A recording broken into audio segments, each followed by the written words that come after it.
mga Zuki, we're gonna open another parcel. Ayan, ako, dami-dami natin binubuksan parcel. Siyempre, mga panligalo, pamigay, giveaways, pang raffle, pang sarili, pang personal use. I-check natin kung ano to. Okay. O, secure na secure ang packaging ha.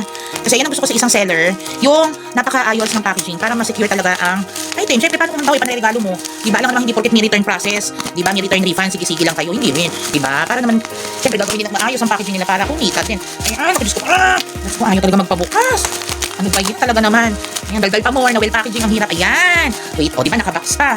Oh, very good ng seller. Kaya i-check nyo muna kung ano yung nasa yellow basket dahil eto po yun. Ang cute, di ba? Isang dangkal, halos isang dangkal yan.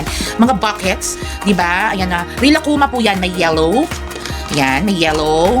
May, beige. Oh, beige ba to? Oo, beige, tsaka brown.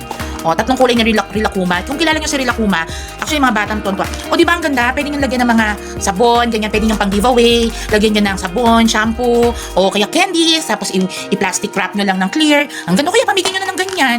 Di ba? Lagyan nyo ng cash, pwede sa mga tindahan, lagyan ng barya, lalagyan ng mga ballpen, stapler, anik-anik. Kaya ang cute-cute nga, 3 colors available, mga Zuki. Kaya ako singa, eto pa nakakagulat. I-check nyo kasi, i-check nyo sa basket kung gaano kamura. Talagang mapapacheck out ka ng madami, magandang pang giveaway. Kaya ako sa inyo mga Zuki, dali, i-check out na yan, bilis na.